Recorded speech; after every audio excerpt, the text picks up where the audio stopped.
Hi, I'm Kim Peterson, and with me today is Catherine Evans. Welcome to the WriteHive 2020 Creative Writing Energy panel. We are the authors of Creative Writing Energy, Tools to Access Your High Creative Mind, which is a book written for creatives that offers practical ways and methods that we can use to still our mind and access our inner creative resources. Hi, Catherine, how are you? Hi, Kim. How are you? Hi, everyone. Although some of these techniques might be useful in lowering stress, we're not looking at that, even though this is a hugely stressful time. We're looking at how these tools can help your writing. And if you're struggling to write with everything that's so uncertain, that's okay. We're in crazy times. Look after you and do what you can do. Yes, we are in crazy times, all right. So in today's Creative Writing Energy panel, we will just be discussing the high creative mind, why it's important to tap into and trust and strengthen the relationship with your higher self, and how this can impact your creativity.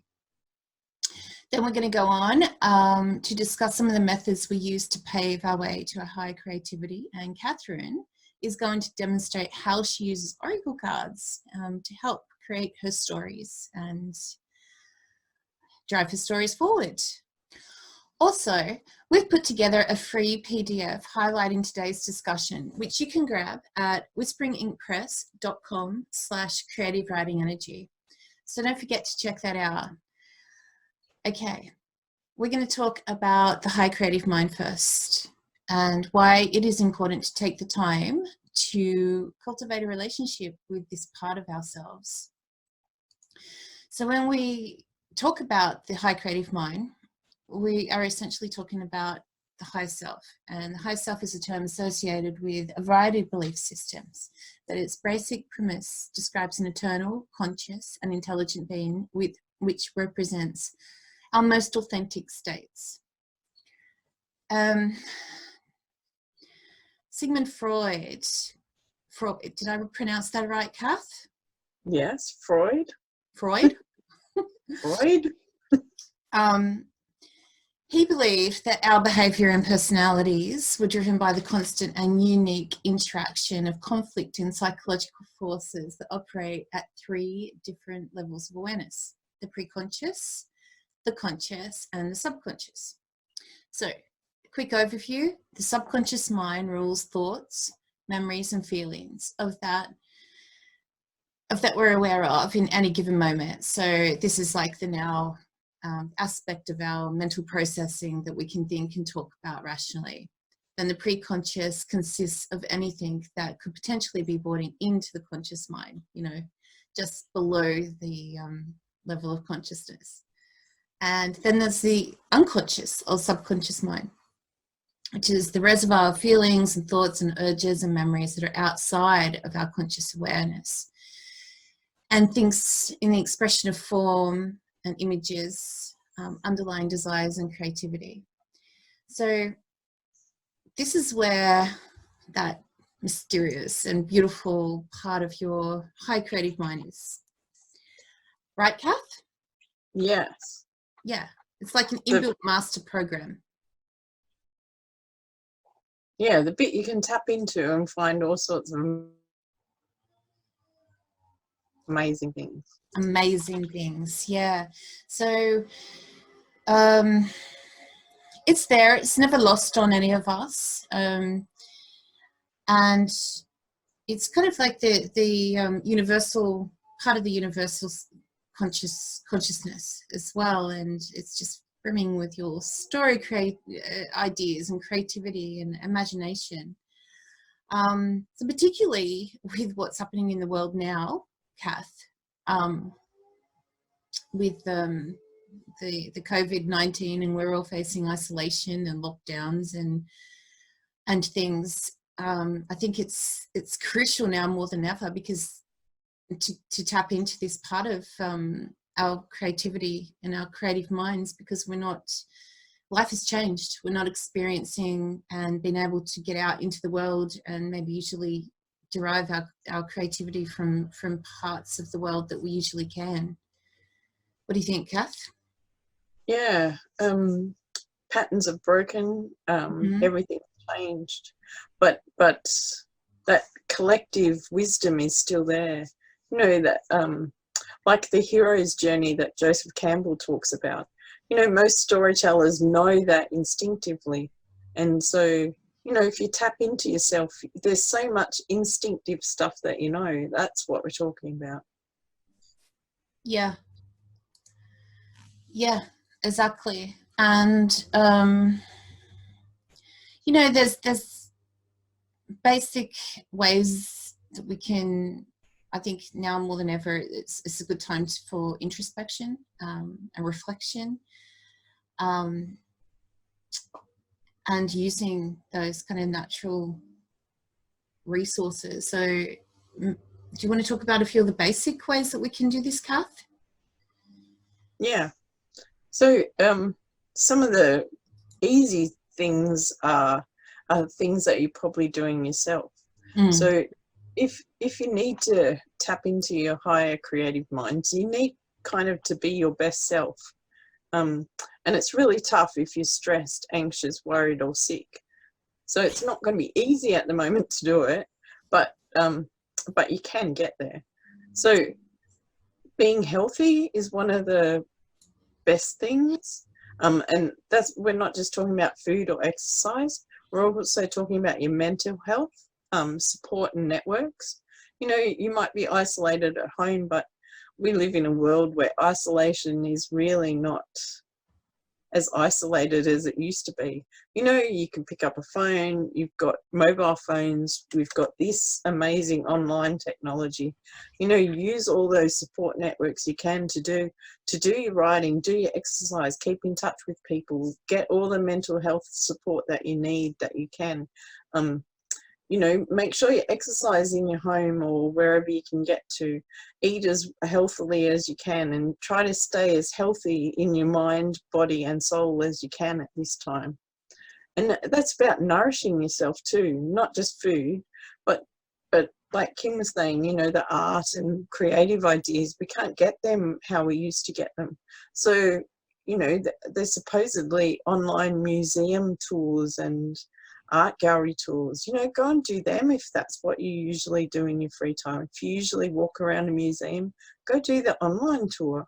I mean, I think I'd like to do some online tours, but fill the well however you can. And you might have to be really creative about how you do that. You know, maybe you've got old scraps for your art and craft projects that you can use now. You know, you might not be able to go out and buy fresh balls of wool to make a jumper, so use all the scraps of wool that you've got. You know, be a bit creative, but make sure you're doing all those things still that you can to nourish yourself. And try different things if you can. You know, do online courses to learn languages or something. You know, fill your creativity a different way. If you can't be writing all the time, learn something new that'll help with your writing. And watch what you tell yourself. Watch your mind is, you know, with you all the time. And I don't know about you, Kim, but my mind tells me some dreadful stuff sometimes. So being mindful of what you tell yourself and what you're listening to all the time is really important. So it's being in the present. Yeah, I mean, the subconscious mind is the part of our mind that influences a lot of our behavioral patterns, and it's consistent with our self-concept. So it's extremely important what you tell yourself. And you know, positive affirmations, they work because it's a wonderful way to kickstart that motivational mindset and change the way you think and your thought patterns. And particularly now with what's happening, it can be really easy to fall into sort of a negative rut. And if we're feeling that way, so it reflects on our creativity and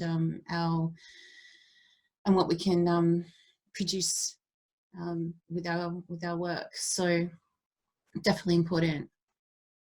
Yeah.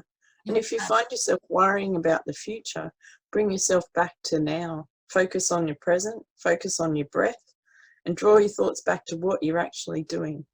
You know, I think you said in our book, Kim, you know, that you were washing up and you were thinking about other things. But instead of doing that, soak your hands, feel your hands soaking in the water and feel the bubbles of the detergent and the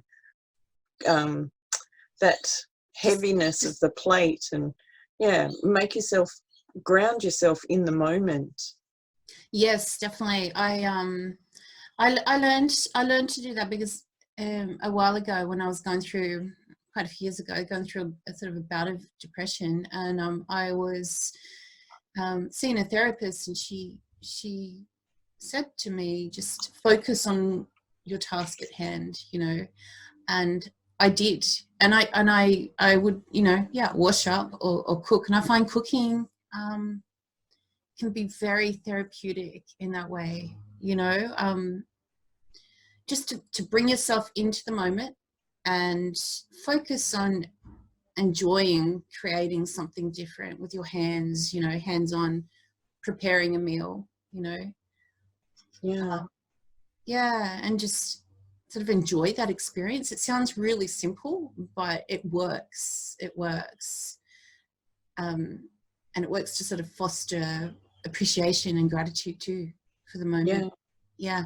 Yeah. And as well as mindfulness, it's connecting you, like grounding you, isn't it? I mean, maybe you can't get out of your house to go into the earth and put your feet into the earth or your hands into the earth to ground, but you can touch plates, you can cook, you can touch food, get lost in a smell, you know, ground yourself in some different ways. You know, hold a stick, a stone, a leaf. Maybe you've got a house plant that you can hold and earth that way. You know, it's time to do different stuff and but still get the same impact that we've had before. Yeah. So you know, it's about changing and not kind of, it can be a bit daunting and scary, but it'll be okay. You know, and change it's an inevitable part of our lives, so it's kind of just, you know, accepting that what we can't change, and adjusting your habits and your mindset accordingly, and just trying to fit in with that, rather than resisting it. And you know, we still may be able to get out into, depending on where you are in the world, and what's happening at the moment here in Australia. Well, then we're on stage 2 lockdown, and we are still able to go for, you know, get out a little bit and go for walks. And if you're able to do that, definitely, you know, ground yourself that way and get out in nature, because sunshine that definitely helps. And Kath, you had something here about freeform writing, which is very important in the mind. Yeah, you want to talk a bit about that? if you're getting lost in your thoughts, lost in the moment, can't get outside, just write it out, let it flow. Don't censor yourself, don't correct, don't edit. You're not writing for somebody else, you're writing for yourself. Yeah. You don't even have to read it back later, you don't have to show anybody else. You can write it all out, all the horrible thoughts that you've got, all the swearing, all the whatever, even all the good stuff. Write it out, get it out of your head, and then like burn the piece of paper, feed it to your dog, scrunch it up, rip it into tiny shreds, delete everything you've typed, however you've done it. Just get it out of your head, get it working, and then maybe you can work on your own storybooks or story writing once you've got past all the crap. Yeah, but you know, freeform writing, it helps to drive inspiration, and it helps to promote good writing habits and unearths, you know, the emotional themes that are in you, and it helps you sort of shatter those creative barriers, if you have any. If you sort of pour it all out first, and you'd be surprised at what you might be able to discover. Yeah, when you do something like that. I find sometimes if I've got a pesky character who's not working, you know, like you can write an interview with your character in free form and Yeah, pretend you're having a nice. conversation with them. You can find all sorts of things out about your character that way. It doesn't have to go in the book, but Yeah, it's kind of a fun way to tap into what you're missing. Mm. yeah, nice. Okay, so basically, what we're trying to do here is sort of help you sort of create a fresh space to renew your visions and allow that space for the formation of ideas and get your creativity, you know, flowing in these really challenging times. It's more important than ever. So I think in the next segment, we're going to be touching on a few tools and ways that we do that. So yeah, anything more to add before we move on to that, Kat? No, let's move on. Let's move on. Okay, let's move on.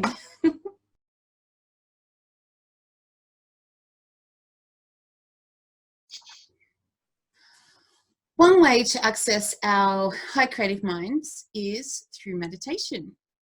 Now, meditation is quite popular, and despite popular belief, you don't need angst or sadness to stimulate creativity. Meditation can provide the same inspiration.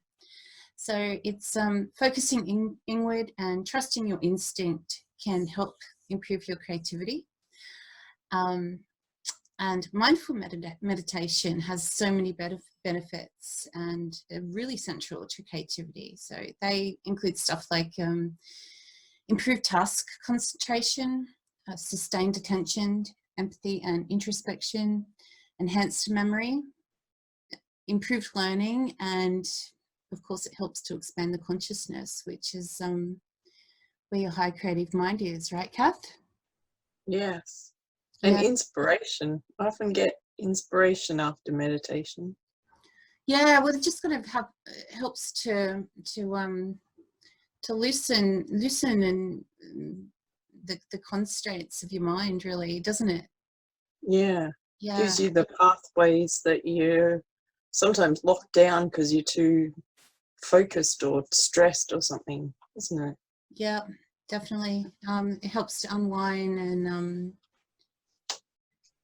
particularly with what's happening now, I think, you know, meditation is just, it's just so accessible to everybody, and you can learn it. It's not always easy to kind of get into it, because I know when I first started meditating, I had difficulty sort of being able to still my mind on through that. So breathing techniques are really important and helpful to being able to reach that state where you can clear your mind and just let thoughts kind of leave.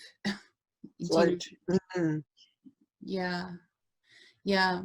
So for creativity, some tips are kind of, you know, don't overthink it. Don't overthink the meditation, because when you bring, if you're going into meditation with that, oh, I can't do it, or that kind of thing, it will kill what you're trying to achieve and creativity. So, and it will keep your mind outward rather than focusing inward, and that's what we want to achieve here, sort of inward thinking or inward introspection and seeking within for everything that's there for you in your creative resources, right? Yeah. And meditate with purpose. So plant seeds.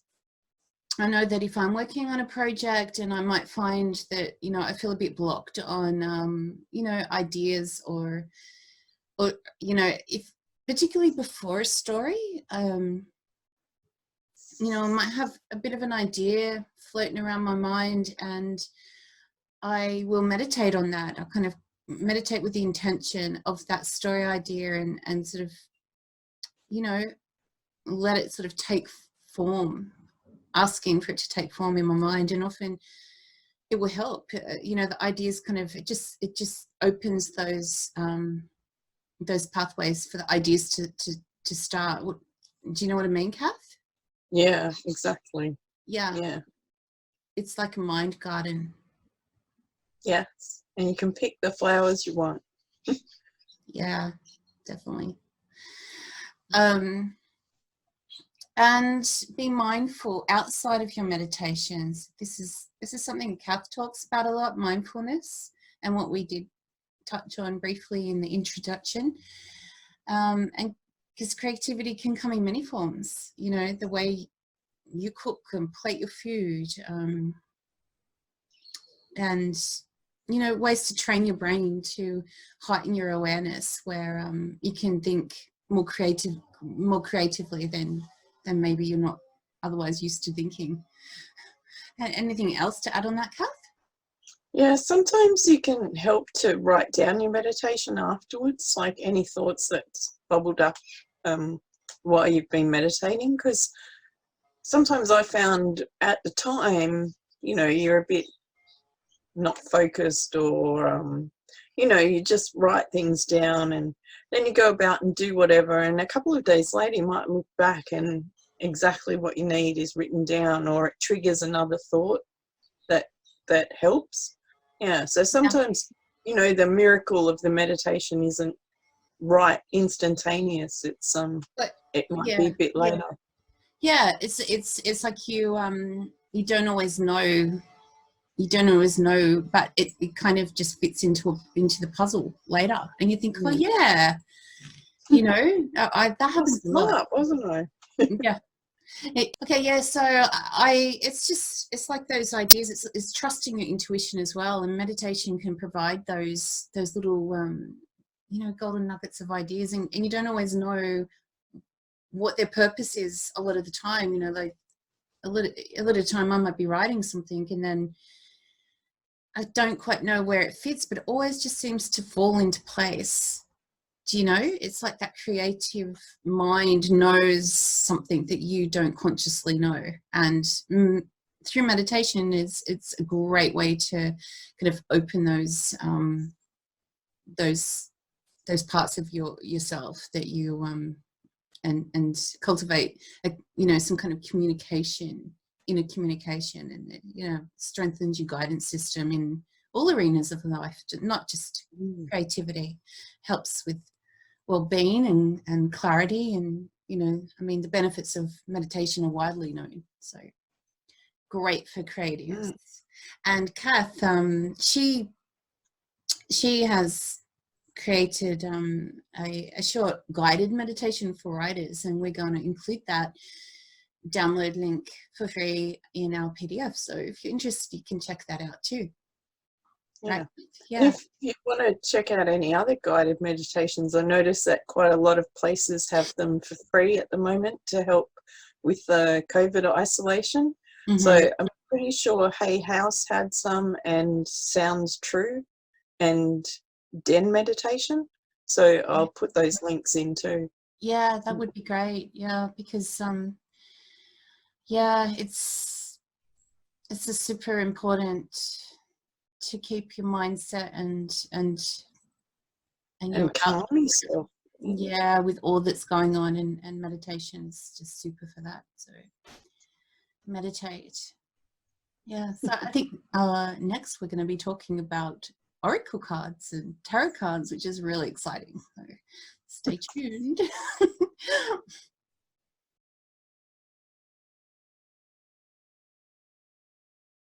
Tarot and oracle cards. I enjoy using them because they dig a lot deeper, and I use them personally and for my story. So I read them intuitively. So I use the meanings of the words, the symbols, the images, the colours, the numbers, patterns that I might see. Often the gut instinct or that first impression that the card gives me. But sometimes you do need to read the guidebook. Other people love reading guidebooks, and there's thousands of guidebooks. There's ones that often come with the deck, or there's, you know, like eerie textbooks on tarot cards as well. So if you want to use those, there's bazillions of them to use. But before you start, let me warn you that they can be addictive. So, So how do you use them in story? I was just going to say, how many decks do you have, Kim? How many decks? Oh, I've got about 6, maybe 6 decks. How many decks do you have?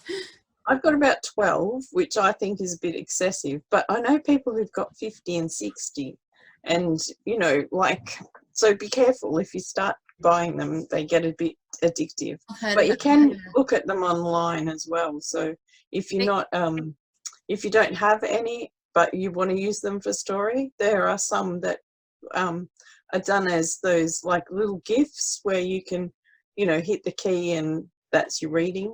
So you can always use them online if you can't use them in I was just person. going to say, this is my latest deck that I... Oh, the power of love. Nice. Yeah. And the activation cards, are they like giving you something to do rather than a thought? I haven't really had a chance to really go in, but there are little messages on here. So I might just pick one just for you. Yeah, pick one. Okay. I'll give it a little shuffle. All right. Do you have something in your mind, Kath? No. How are we going to go? How's the world going to be? Just a little question. Okay. Just a simple one, yeah? Yeah, simple.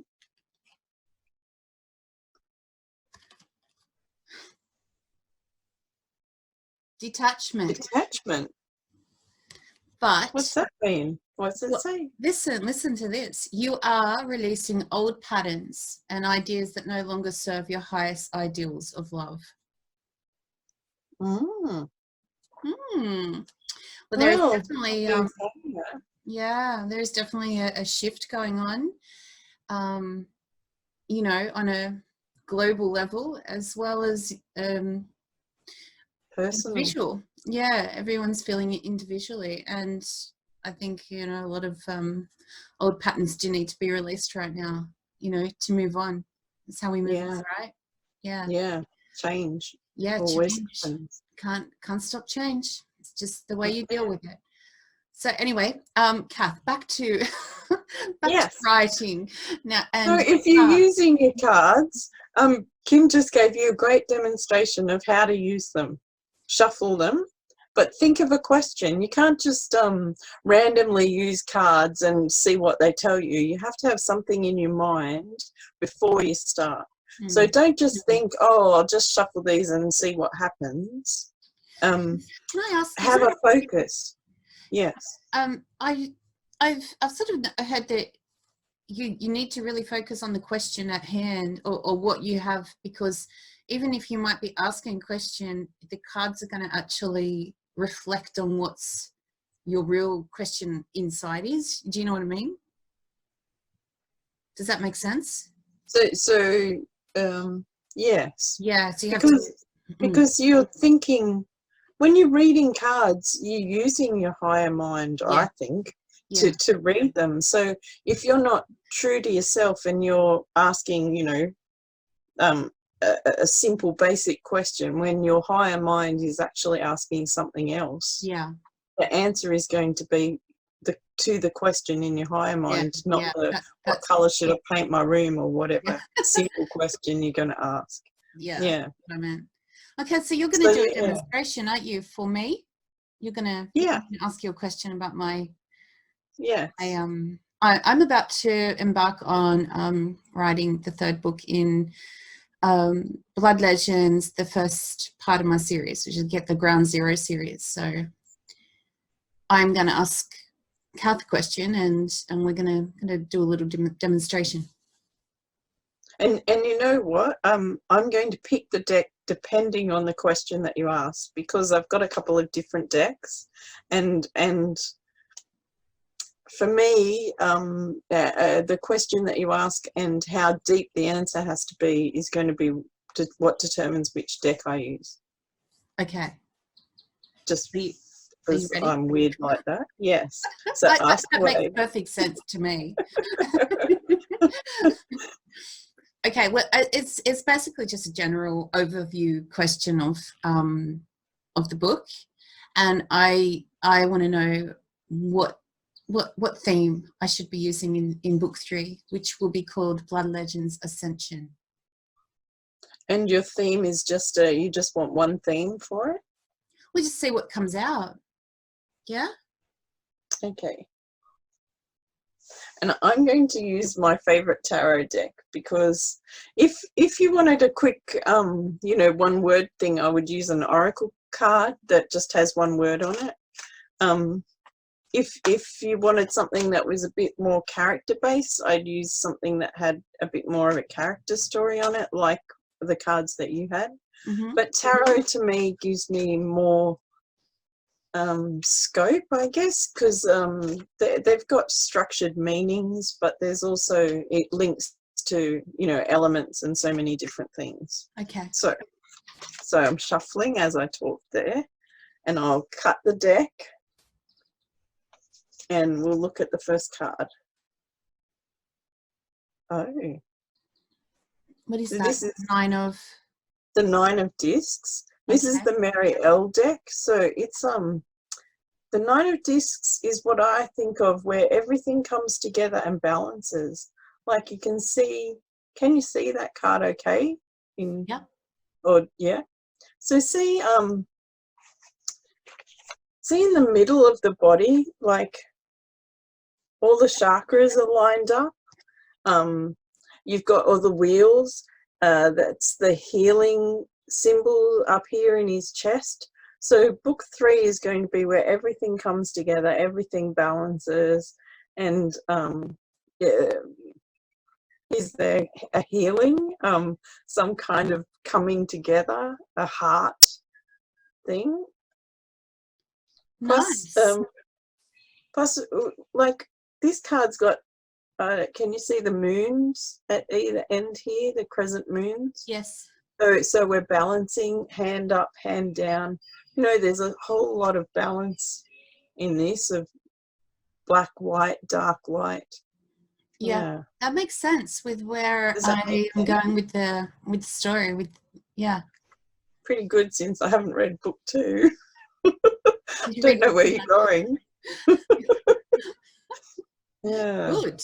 Plus, this one has elements in it too, you know, like there's water down the bottom, Yeah. the red for fire, kind of floating for the air, and the earth is there as well. Like, so it's a nice card for balance, for finishing up. Is book 3 you finish up, or? It is for this part of the series. Yeah. Because my series is it's kind of like a prequel series really to my main which is a different character with Eva. So yeah, I'm doing 3 in this part, and then there'll be more in Eva. Yeah. So Okay. Yep. it is very it does make sense with where I'm thinking of going with it, definitely. And it is it is the last book, so it's all got a balance and fall into place to set up the world for when Eva comes in later. So I like it.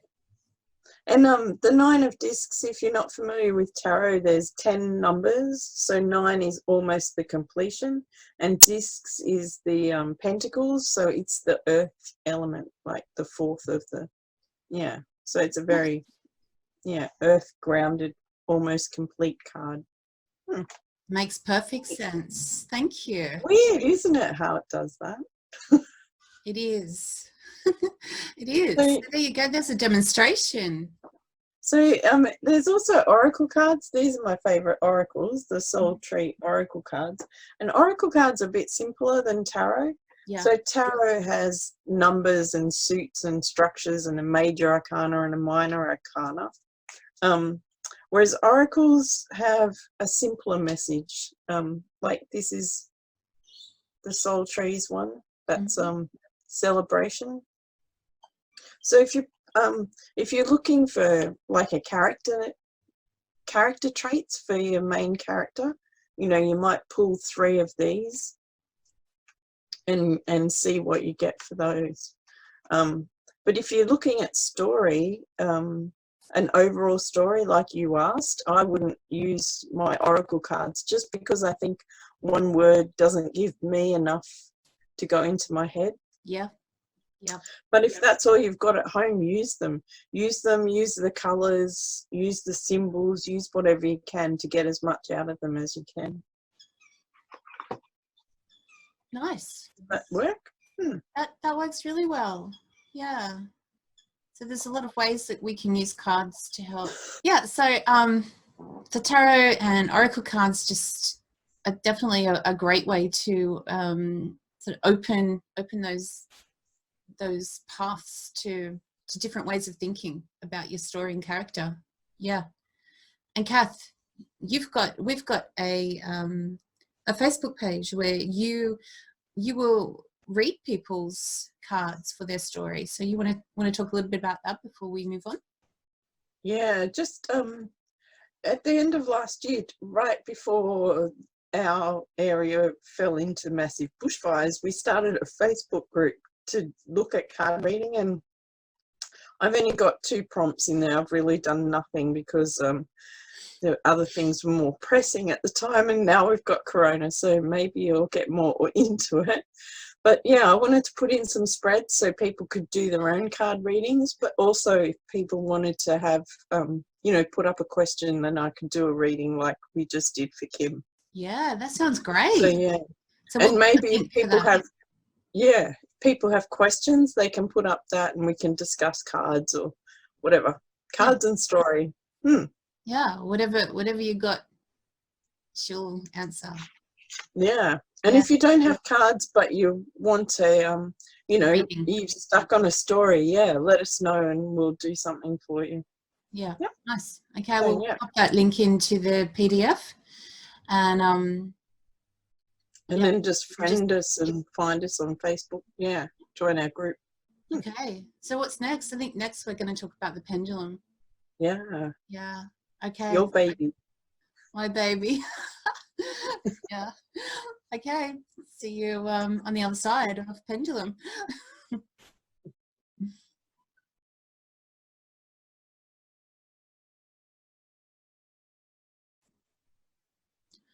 Okay, so the pendulum for creativity.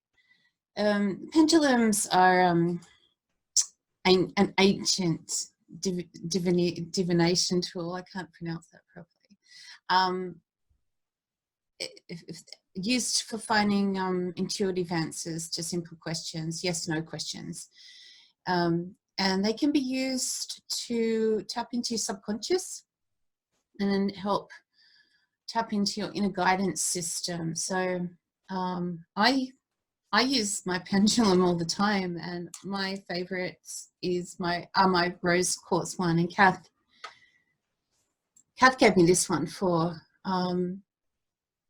Christmas, didn't you, Kath? Yeah. God, that seems like forever ago.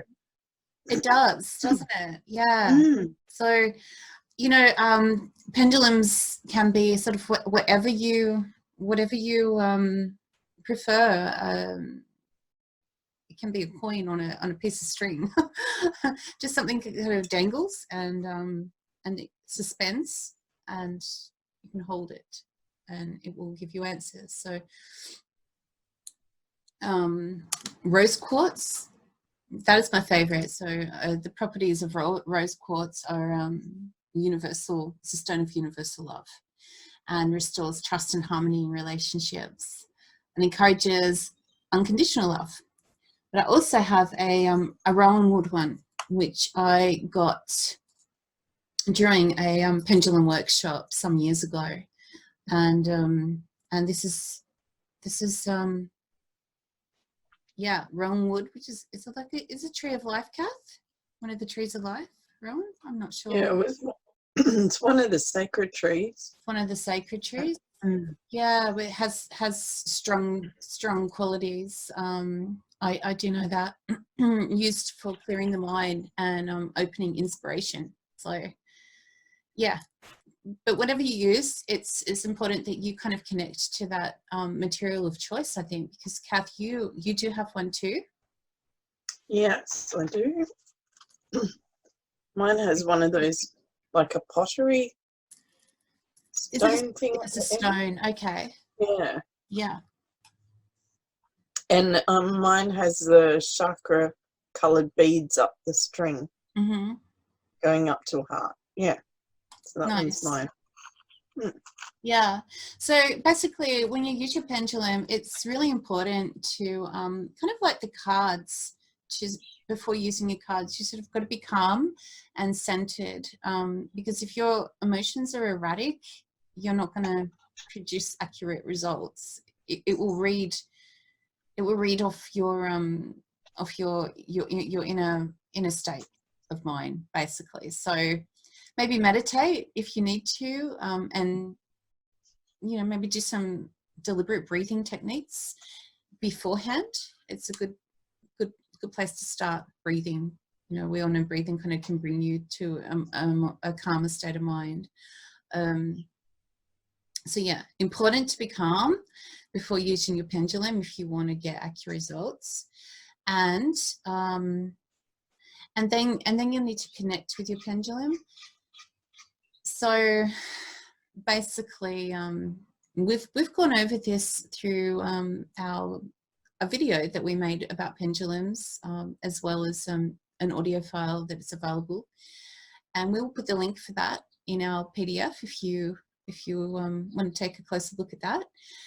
But basically, I will use my pendulum for anything that I have. If I'm stuck on anything in story, I will go to my pendulum. Will my character do this? Is this the way I should go? And seriously, it will give me the guidance that I'm looking for every time. Yeah. Is it only yes, no answers that you can get? There is a uncertain answer. So if your pendulum doesn't want to give you a definitive answer, for mine, and this is the part where you need to sort of connect and get to know your pendulum, because not everyone's answers are going to be the same swinging action. So mine for uncertain is a circle, and yes will go back and forth, and no to the side. So I can show me yes, show me no. So show me uncertain. So that's basically what you'd need to do to ask for the answer. So mine's going all over the place now. Yeah, it's pretty basic way to maybe just sort of give you that little push in a direction that you either way, if you're in two minds about something with your story, your characters, and life, basically. Yeah. It's addictive too. You mentioned that cards are addictive. I use my pendulum every day. So always about story or different things? Everything. Everything. Should I pick the kids up from school? No. Oh, they don't go to school anymore. Oh yeah, sorry, forgot about that. Yeah. Oh. Not at the moment. We're all here. The world's changing too quick. Yeah, it is. So yeah, pendulum is basic way to tap into your inner guidance system, and it's fun. You can have fun with your pendulum, but just I think it's also important with everything that we're talking about here, to always honor the tool and honor the path and give thanks and gratitude for being able to tap into that part of the universe, because it's not me moving that pendulum, I can tell you that now. And that might sound scary, but it's not. And it's important also in our book, Creative Writing Energy, we talk about protection, don't we? Yeah, and Yeah. that might sound a little bit abstract, but it's really important. It's to protect yourself, especially when opening these kind of pathways, you know. And we've got instructions from some professional mediator Mediums. mediums. Sorry, yeah, and on how that they go about that process, and that's all in the book too. So, yeah, there's the pendulum. Next we're going to crystals, and yeah, see you on that side.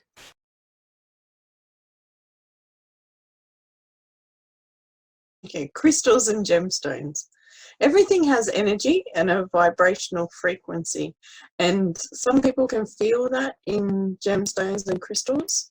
I'm a real I don't know, earth person, nature lover, so I've picked up bits and pieces all my life. So crystals to me are kind of ordinary, you know, things, you know, I pick them up all the time. So yeah, having them around me is what I do. I don't just pick up crystals, I pick up, you know, garden rocks, beach rocks. I have a collection of all sorts of weird things, shells, nests, sticks, weird. But I like them. I like being surrounded by things like that. I like sitting, fiddling with them, to feeling their texture. That can really ground me and bring me into the moment. So if I'm writing and I'm having a really hard time doing a scene, I might pick up a stone that calls to me and just sit there playing with it. Do you ever do anything like that, Kim?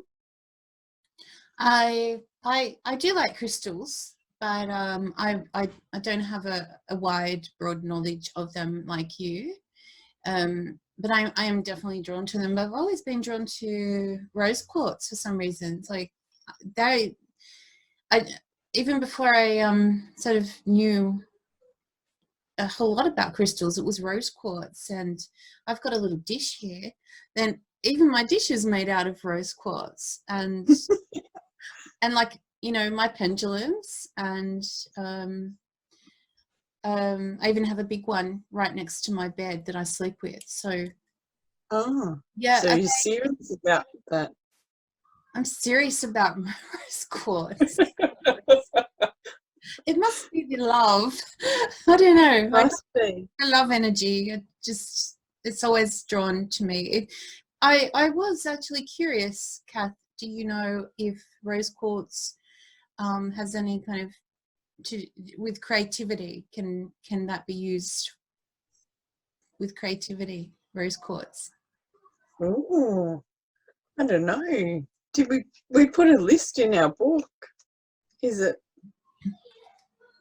But I can't see rose quartz there. But you know, it is. Other quartz is. Hmm. The rose quartz, you know, it promotes self-love and deep Yeah. inner feelings. So it must be a real centered kind of stone, and that's what we need to do, you know. And what we talk about is getting centered and kind of looking within for your clarity, you know, to do with your creativity and life. So I have a whole bunch of stones. I don't just stick with one like Kim. I just collect them. And years ago, I would pick them up. You know, if I went into a shop that was selling stones, you know, one of them would call to me and I'd buy it. You know, they cost like $2 or something, and I don't know why, I just would pay my $2 and take my little stone out and feel really happy that I collected it. But I noticed that when I started getting into what they meant, I had a lot of black stones, you know, like serious black stones. So this one's a crystal point, a tourmaline one, and black is protection and grounding, and I must have needed that because I've got a heap of black stones. And blue, blue is the other one that I pick up quite a lot. And blue's usually associated with communication. And one of my things in life is that when I get a cold, I lose my voice. So to pick up black and blue stones, to me, you know, seems to be that I have a communication issue and I need to be grounded or supported. Yeah. Yeah. So I think if a stone catches your eye, or if you're really attuned to one type of stone like Kim is, then it's telling you something about yourself or what you need or what might support you. So I think if you pick up stuff too, you know, it's important. It's for a reason.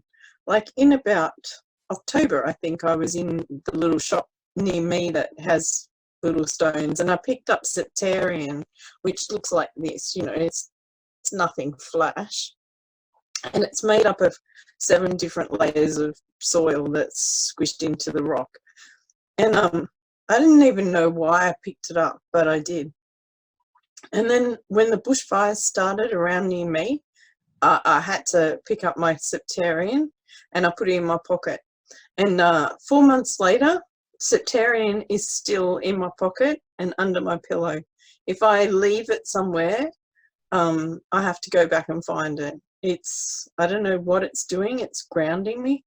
And I'm just not arguing. I'm just picking it up and putting it in my pocket and try not to think too hard about it. But when I looked up the meaning, it's also about being tolerant to other people. And yeah, that's something I'm not good at. So maybe that's what it's teaching me, to be tolerant of other people's opinions. So if you're writing, I was going to say, how do we use crystals with writing, or how do you use crystals? Yeah, well, I've got them all over my desk. So when I need, you know, when I need something, I'll pick one up. Some years ago, I was having a lot of trouble doing a rewrite that I needed to do, and so I bought blue topaz, and I would put blue topaz on because it inspired creativity. So my writing process was that as I sat down to write, I would pick up the blue topaz and I would write, and when I finished, I would put the blue topaz down. And so it became like a learned response to, you know, this time means that we're writing. And that was important. Blue lace agate. It's another one of the pretty blue ones that I pick up, and it inspires communication, can help you get your words across better. Onyx and tourmaline, they're black ones again, and they let you breathe easier, or they're supportive and grounding. Black is usually a stone of protection too, so if you're writing stuff that you're a bit worried about, or you know, even in this time when things are a bit uncertain, black stones are great. Even if you pick up a black stone from outside, you know, if you're allowed out, that's fine too. Sunstone is another one I've got. It's a pretty, you know, orangey, flecky stone, and it breathes life into your creative spirit. So if you're really stalled, then you can grab a piece of sunstone. That's great. Carnelian is a red one, and it gives helps with creativity and confidence. Kim's talked about rose quartz being about love. There's fluorite. It's for focus, and it's a bluey purple one. I don't have that. And Kim has citrine, which is good for energy boosts and confidence. Oops, sorry, I just dropped. Almost has citrine. And that is yeah. So it's a yellow colour. Yellow, yeah. It's yellow and goldy kind of thing. And this is for creativity and confidence, did you say? Yeah, energy boost and confidence. Nice. Yeah. So there's heaps of different stones do different things. And yeah, if you feel the energy of them. Yeah, it's basically connecting with the energy of the stone and using that sort of channeling it.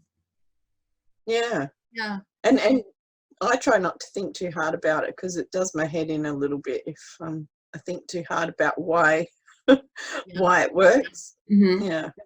Yeah.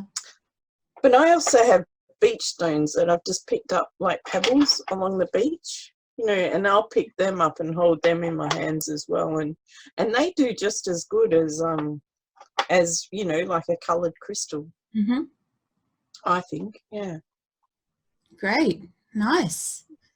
Okay, so I think that just about wraps up our WriteHive 2020 Creative Writing Energy panel, and we just want to thank WriteHive for having us, because it's been a pleasure and it's been fun doing this, and we hope hope that you enjoyed our video and got something out of it. And you can find us at whisperinginkpress.com/creative writing energy, and don't forget to head over there and pick up our free PDF, which will, you know, highlight everything that we've done here today and more, right, Kath?